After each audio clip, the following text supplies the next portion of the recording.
Hello friends, welcome back to flowy style. இன்றைக்கி நம்ம வீடியோவில் வீட்லேயே எப்படி மயோனைஸ் செய்கிறதுன்றது தான் பார்க்க போகிறோம். இது வந்து நம்ம எந்த மெஷினும் யூஸ் பண்ண போகிறதில்ல, கையால் தான், அதாவது அந்த விஸ்க் வச்சு தான் நம்ம பீட் பண்ண போகிறோம். ஸோ ஃபஸ்ட்டு அதுக்கு தேவையான பொருள் வந்து 2 எக்கு, கொஞ்சோண்டு உப்பும் கடுகோடைய பவுடரும் எடுத்திருக்கேன். அப்புறம் வந்து வினிகர் 1 டேபிள் ஸ்பூனும் ஹாஃப் லெமனோடைய ஜூஸும் எடுத்திருக்கேன். அப்புறம் எண்ணெய் வந்து எடுத்திருக்கேன், ஒரு 250 ml அளவு எடுத்திருக்கேன். பட் நம்மளுக்கு எவ்வளோ ஆகுதுன்றது நம்ம பார்க்கலாம். ஃபஸ்ட்டு வந்து நம்ம இந்த எக்கை வந்து இப்போ எக் யோக்கையும் ஒயிட்டையும் தனியாக பிரிச்சுக்க போகிறோம். ஏன்னா நம்ம எக் எல்லோ மட்டும்தான் யூஸ் பண்ண போகிறோம். இப்போ நீங்கள் மெஷினில் யூஸ் பண்ணுறீங்க, ஹேண்ட் விஸ்க் இல்லாமல் நீங்கள் மெஷின் பிளெண்டர் வச்சு நீங்கள் பண்ணுறீங்கன்னா ஒயிட் அண்ட் எல்லோ ரெண்டுமே நீங்கள் எடுத்துக்கலாம். பிகாஸ் அதில் வந்து கொஞ்சம் ஈஸியாக நம்மளுக்கு மயோனைஸ் ப்ரிப்பேர் பண்ண முடியும். கையால் பண்ணுறதுனால இந்த எக் ஒயிட் எடுத்திங்கன்னா அது கொஞ்சம் தண்ணியாக இருக்கிறோம்ல, ஸோ அது சீக்கிரமாக உங்களுக்கு கட்டியாகி வராது. அதுவும் இல்லாத ரொம்ப நேரம் நீங்கள் வந்து அதை பீட் பண்ணுற மாதிரி இருக்கும். ஸோ அதனால தான் ஒயிட் நம்ம எடுக்காமல் எல்லோ மட்டும்தான் யூஸ் பண்ண போகிறோம் இன்றைக்கி.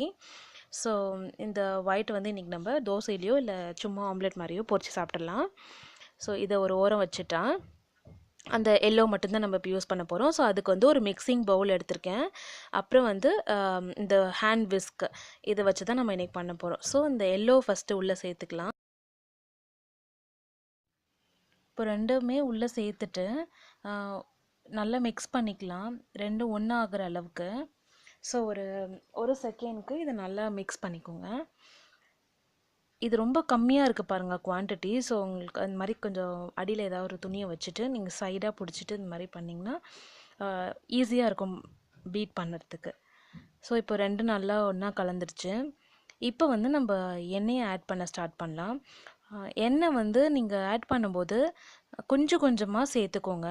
ஏன்னா ஒரே டைமில் நிறைய எண்ணெய் நீங்கள் சேர்த்துட்டிங்கன்னா திரும்பவும் அது தண்ணி ஆகிடும், கட்டியாகி வரத்துக்கு ரொம்ப டைம் ஆகும். அதனால் கஷ்டமாக இருக்கும் உங்களுக்கு செய்கிறதுக்கு. ஸோ கொஞ்சம் கொஞ்சமாக எண்ணெயை நீங்கள் ஆட் பண்ணால் தான் நல்லாயிருக்கும். அதே மாதிரி இப்போ நீங்கள் கையால் மட்டும் இல்லை, மெஷினால் பண்ணாலுமே எண்ணெய் நீங்கள் கொஞ்சம் கொஞ்சமாக சேர்த்தா தான். இல்லைனா ஒரே டைமில் எண்ணெய் நீங்கள் சேர்த்துட்டிங்கன்னா ரொம்பவே தண்ணி ஆகிடும், அப்புறம் உங்களுக்கு அந்த திக்காக வரவே வராது. ஸோ எண்ணெய் வந்து கொஞ்சம் கொஞ்சமாக சேருங்க. இது கண்டிப்பாக வந்து கஷ்டமாக இருக்கும் கையில் செய்கிறதுக்கு. ஏன்னா ரொம்ப நேரம் பீட் பண்ணணும், கை வலிக்கும். நானே வந்து பாருங்கள் மாற்றி மாற்றி தான் கையில் பீட் பண்ணிகிட்ருப்பேன். இப்போ நீங்கள் பார்த்தீங்கன்னாவே தெரியும், ரொம்ப கம்மியாக இருக்குது இல்லையா அந்த 2 எக்கோடைய குவான்டிட்டியும்.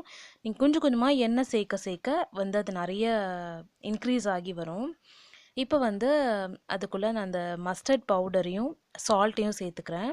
இப்போ இந்த மஸ்டர்ட் பவுடர் வந்து நான் வீட்டில் இந்த டிங்சிக் இருக்கு இல்லையா, அந்த அது என்ன சொல்லுவாங்க, உரல் மாதிரி குட்டியாக இருக்கும் இல்லையா, அது வச்சு தான் நான் கிரைண்ட் பண்ணேன். இதுலேயே வந்து நீங்கள் ரொம்ப பவுடராக வேணும்னா, ஃபைன் பவுடராக வேணுன்னா கூட நீங்கள் அம்மி இருந்தால் அம்மியில் அரைச்சிக்கலாம். இந்த டிங்சிக்லேயே கூட நல்லா ஃபைன் பவுடராக அரைக்கலாம்.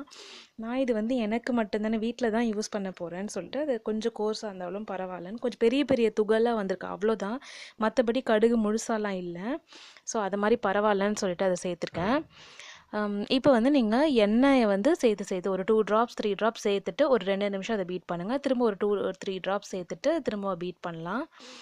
ஸோ இது மாதிரி நல்லா பீட் பண்ணிகிட்டே வர வர உங்களுக்கே நல்லாவே தெரியும், அது கொஞ்சம் திக்காகிறதும் கொஞ்சம் கொஞ்சமாக அதோடைய குவான்டிட்டி இன்க்ரீஸ் ஆகிறதும் நீங்கள் நல்லா ஃபீல் பண்ணலாம்.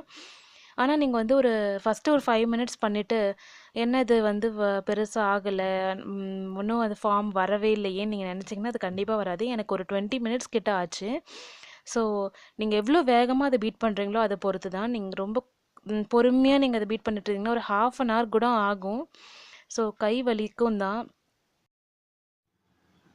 இப்போ வந்து இதில் லெமனோடைய ஜூஸ் நான் ஆட் பண்ணிக்கிறேன். ஏன்னா கொஞ்சம் திக்காகி வந்திருக்கு. இப்போது வந்து வாட்டராக இருக்கிற மாதிரி இருக்கிற லெமன் ஜூஸ் ஆட் பண்ணால் நம்மளுக்கு ஈஸியாக தான் இருக்கும். ஸோ இப்போ லெமன் ஜூஸ் ஆட் பண்ணி திரும்பவும் அதை மிக்ஸ் பண்ணுறேன். பாருங்கள், ஃபஸ்ட்டு எவ்வளோ கம்மியாக இருந்துச்சு, இப்போ கொஞ்சம் கொஞ்சமாக அது குவான்டிட்டி இன்க்ரீஸ் ஆகிருக்கு. பார்த்தாலே தெரியுது இல்லையா? ஸோ இப்போ கொஞ்சம் இன்க்ரீஸ் ஆனதுக்கப்புறம் வினிகரையும் அது கூட ஆட் பண்ணிக்கிறேன்.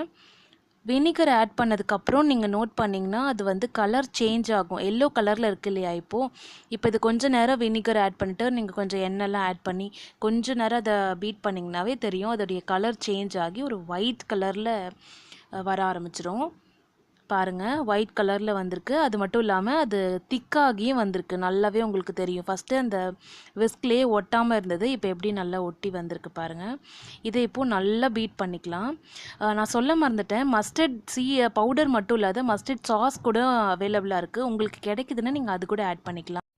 எனக்கு வந்து இந்த குவான்டிட்டி போதும்னு நான் இதோட ஸ்டாப் பண்ணுறேன். இதுக்கு வந்து 150 ml எண்ணெய் இருக்குது. இப்போது வந்து இது நீங்கள் ஆக்சுவலாக ஒரு 250 ml அளவு எண்ணெய் நீங்கள் ஊற்றுனீங்கன்னா உங்களுக்கு நிறையவே கிடைக்கும். அதை நீங்கள் 1 month வரைக்கும் நீங்கள் ஃப்ரிட்ஜில் ஸ்டோர் பண்ணி வச்சுக்கலாம். நான் ஏன் 2 weeks வரைக்கும் எனக்கு போதும்னு நினைக்கிறேன்னா, நான் இதை நிறைய சாப்பிட போகிறது கிடையாது. என்னுடைய பையனுக்காக தான் நான் இதை ப்ரிப்பேர் பண்ணுறேன். ஸோ அப்பப்போ ஃப்ரெஷ்ஷாக ப்ரிப்பேர் பண்ணி கொடுக்குறது நல்லதுன்றதுனால ஒரு 2 weeksக்கு வர அளவுக்கு கம்மியாகவே நான் ப்ரிப்பேர் பண்ணிக்கிறேன். ஸோ இவ்வளோ தான் மயோனைஸ் ப்ரிப்பேர் பண்ணுறது. ரொம்ப ரொம்ப ஈஸி. வீட்லேயே நீங்கள் ஃப்ரெஷ்ஷாக நீங்கள் குழந்தைக்கு ஹெல்த்தியாக ப்ரிப்பேர் பண்ணி கொடுக்கலாம். இனிமே வந்து நம்ம மெஷின் இருந்தால் தான் மயோனைஸ் ப்ரிப்பேர் பண்ண முடியும் அப்படின்னு நினைக்க தேவையில்லை. வீட்டிலேயே அழகாக வயர் விஸ்க் வச்சே நம்ம ப்ரிப்பேர் பண்ணிக்கலாம்.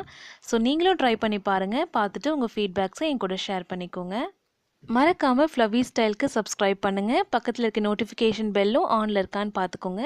அப்போ தான் இது மாதிரி இன்ட்ரெஸ்டிங்கான வீடியோஸில் நீங்கள் ஃபஸ்ட்டு பார்க்க முடியும். ஸோ அடுத்த ஒரு நல்ல வீடியோவோட உங்களை பார்க்குறேன். Take care. பாய்.